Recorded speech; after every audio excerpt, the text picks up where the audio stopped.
Close your eyes for a second. Actually, do not do that. You are about to drive, hypothetically. But picture this. You are standing in a private garage. Two cars in front of you, engines off, keys in your hand, and you have to pick one. Just one, for the rest of your life. On your left, a Porsche 911, the car that has been quietly, relentlessly perfecting itself since 1963. The same silhouette evolved generation after generation, until it became less of a car and more of a religion for the people who drive it. On your right, a Ferrari, maybe a 296, maybe an SF90, the car that does not whisper, the car that announces itself before you even turn the key, the car with a prancing horse on the hood that has represented pure, unfiltered automotive passion since 1947. Porsche or Ferrari, engineering or emotion, precision or theater. This is not just a car comparison. This might be the single greatest rivalry in the entire automotive world, and today we are settling it. Performance, driving experience, design philosophy, daily usability, value, heritage, everything. By the end of this video, you will know exactly which one deserves a place in that garage. Let us get into it. The philosophy, two completely different religions. Before we even talk about horsepower, we need to understand something important. Porsche and Ferrari are not just two car companies. They represent two fundamentally different beliefs about what a sports car should be. Porsche's philosophy is engineering perfection through relentless refinement. They do not reinvent, they improve. Every generation of the 911 takes what worked and makes it better, lighter, faster, more capable. Porsche engineers obsess over things most people would never notice. The precise weighting of the steering at 40 miles an hour, the exact millisecond of gear shift response, the way the seat holds your body during a hard corner. It is engineering taken to an almost spiritual level. Ferrari's philosophy is passion first, engineering in service of that passion. Ferrari was born out of Enzo Ferrari's racing obsession. Every road car Ferrari has ever built exists because of what they learned on a racetrack first. Ferrari wants you to feel something primal when you drive their cars. Your heart rate climbing, your hands gripping the wheel a little tighter, the noise of the engine becoming almost a physical sensation. Ferrari does not just want to transport you, they want to move you, emotionally, in the most literal sense. So here is the real question before we go any further. Do you want a car that makes you a better driver, or a car that makes you feel like a different person entirely? Keep that question in mind. We are about to answer it properly. Two icons, two completely different languages. Let us talk about what you actually see when these cars roll up. The Porsche 911 in 2026 is instantly recognizable from 500 meters away, and it has looked essentially this way for over 60 years. That rounded, sloping roofline, those circular headlights, the rear engine proportions that should not work visually but somehow do, perfectly. The current generation has sharpened everything slightly. Wider hips, more aggressive air intakes, a more planted stance. But it remains unmistakably, eternally a 911. It is automotive design as continuity, as legacy, as proof that some shapes simply do not need reinventing. Ferrari's design language could not be more different. Every new Ferrari model is an event.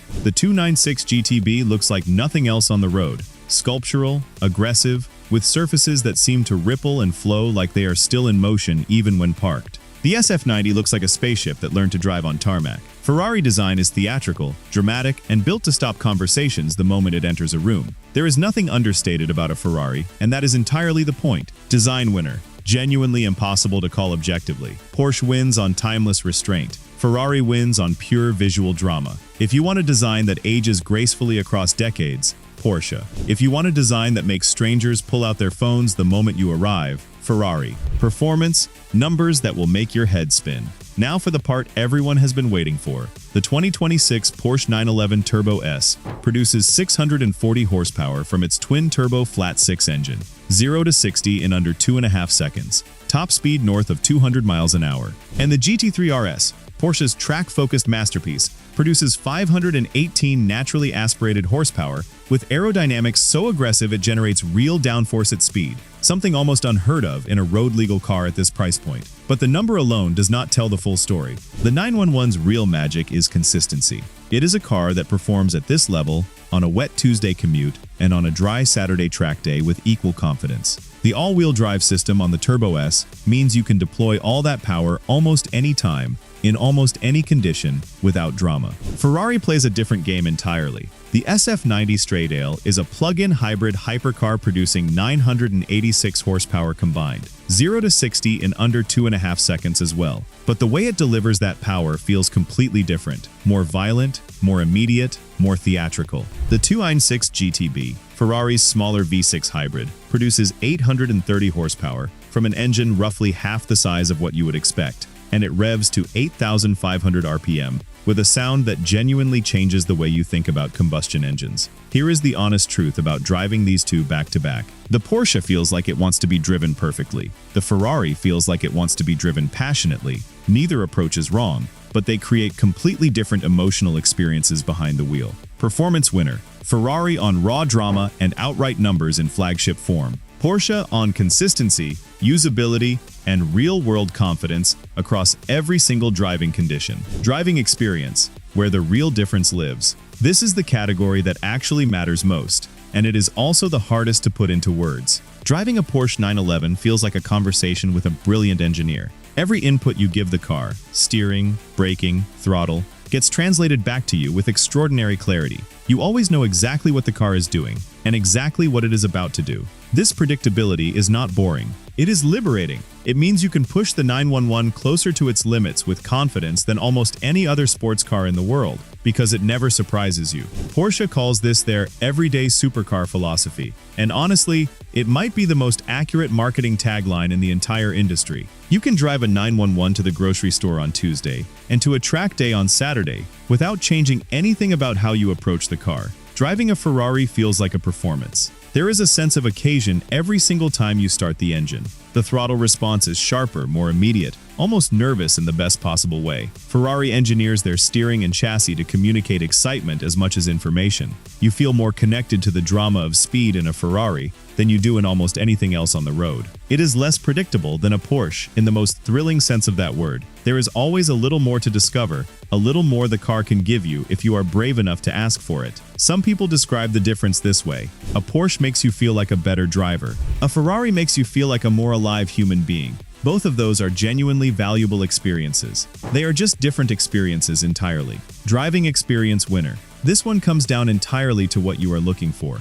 Confidence and clarity: Porsche. Passion and drama: Ferrari. Daily usability: can you actually live with these plus? Here is something people researching this comparison often underestimate. Can you actually use these cars in real life? The Porsche 911 is shockingly practical for what it is. It has a small back seat that can genuinely fit children or hold groceries. The front trunk offers usable storage space. Visibility is good. The ride quality, even in sportier trims, is firm, but never punishing. Porsche has spent 60 years refining the 911 into a car you can drive every single day, in any weather, in any traffic condition, without it becoming a burden. Many 911 owners use their car as their only vehicle, year-round, and that is simply not something you can say about most cars in this performance category. Ferrari has made real progress on usability in recent years, but it is still fundamentally a different proposition. The 296 GTB is more comfortable and more livable than Ferraris of previous generations, with a genuinely usable trunk and a surprisingly refined ride quality.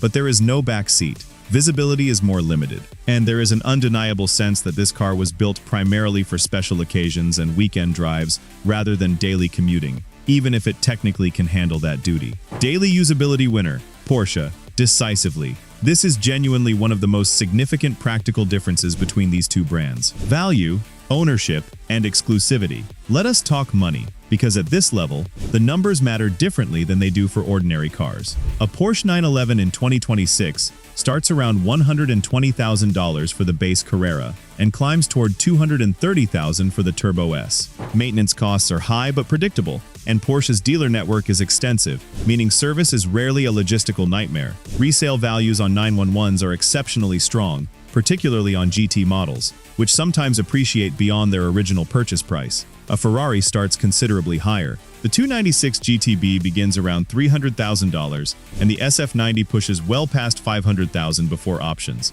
Maintenance is significantly more expensive, parts availability can require more patience, and the dealer network is smaller and more exclusive by design. That exclusivity is intentional. Ferrari deliberately limits production to maintain desirability and resale value, and it works. Certain limited Ferrari models have appreciated dramatically over time, turning ownership into something closer to fine art collecting than traditional car ownership. Value winner: Porsche, for accessibility and predictable ownership costs. Ferrari, for those treating the purchase as both a passion and a long-term collectible investment. The verdict: which one actually wins? Alright, Here is the honest, final answer. Buy a Porsche if you want the most complete, most usable, most consistently brilliant sports car experience available anywhere in the world. If you want a car you can drive every single day, take on track weekends, and trust completely in any weather, any season, any mood. The 911 rewards skill and consistency, and it has earned every bit of its reputation as the benchmark sports car against which everything else is measured.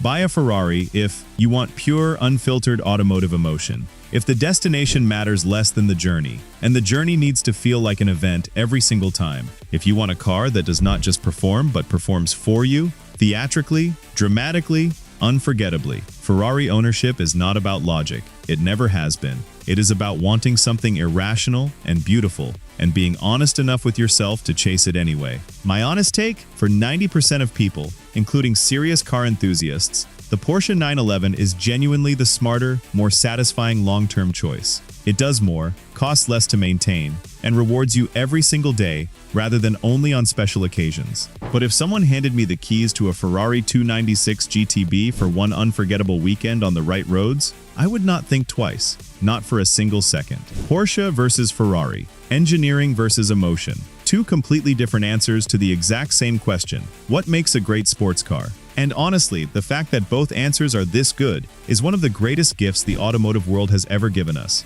So, tell me, Porsche or Ferrari? Drop your answer in the comments right now and tell me why. I read every single one, and this is genuinely one of the most divisive debates we cover on this channel. If you enjoyed this breakdown, hit that like button. It genuinely helps this channel reach more people who love cars as much as you do. Subscribe if you want more honest, in-depth car comparisons every single week. We will see you in the next one. Drive something that makes you happy.